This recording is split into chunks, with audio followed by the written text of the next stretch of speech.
Welcome to Fluffies and Fangs. Today I'm here to talk to you about our quest to find the world's longest snake.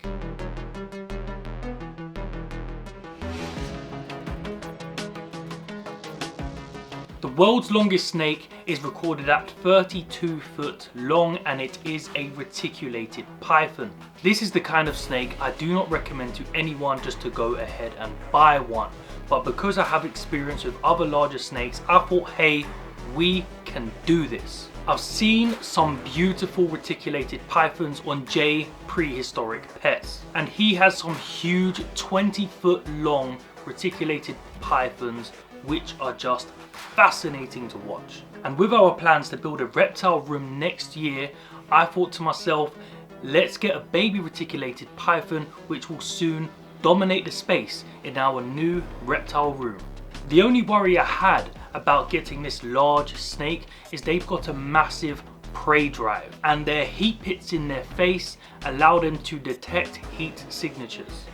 Meaning if you just step into their enclosure, yes, step into it, it really needs to be that big. The reticulated python might mistake you for food at any given time and strike. So every time you go into a reticulated python enclosure, you need to let them know, hey, I'm not food. So it is important for me to find a baby one which I can work with and gain confidence with over time. So I started looking online and I found a beautiful 9-month-old albino male. And males do not get as big as the females, however, I could not miss this opportunity to get such a beautiful animal. I mean, it's the world's longest snake and it's an albino. I just couldn't miss out, and I was so excited that I went straight away that day to go and collect this albino male. And it turned out the owner of this reticulated python actually won him in a raffle at a reptile expo for just £10, which I think is absolutely bizarre. Who gives away a reticulated python in a raffle? Not everyone can care for one of these pets, and that was indeed the case because he had to sell him on because he didn't have the time or space for one.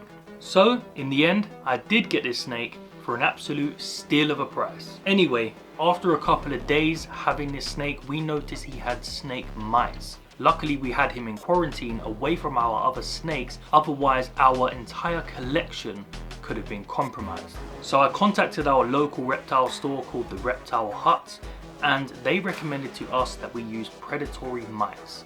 And within 3 weeks it cleared up the mites, which was great because we didn't have to use any harsh chemicals for the snake. And snake mites can appear for many different reasons, so now we are going to be using predatory mites on a regular basis just to make sure our entire collection is clear at all times. We don't want any mass breakouts of mites, and neither should you. So if you get a new snake, make sure you check it for snake mites and maybe even get some predatory mites just to make sure. So I've made you guys wait long enough to see the incredible reticulated python that we bought. And here he is. He's still young, so he's still quite small. But at the Reptile Hut they did let us know that this is most likely a super dwarf retic. The reason being is because he's only around 3 foot long and he is already 9 months old, which was kind of disappointing on the quest to find the world's longest snake. Nevertheless, this boy is a keeper, at least for the foreseeable future. And it will be super exciting to replicate his natural habitat, which is found in parts of Indonesia, the Philippines and throughout parts of Southeast Asia. So once his official enclosure is up and running, we will be sure to record it and show it off to you guys. So on our attempt to obtain the world's longest snake, we learned a few lessons. We gained some great knowledge on how to treat snake mites and how to prevent them, and the difference between the growth of a super dwarf reticulated python and a normal sized reticulated python. And now that we have this kind of knowledge, we will be better equipped for our snake and reptile keeping. But what did you guys think of our new boy Star-Lord, the reticulated python? If you'd like to see more videos like this one, let us know in the comments, and make sure you like this video and subscribe to our channel. And that's it for today. Thank you for watching Fluffies and Fangs.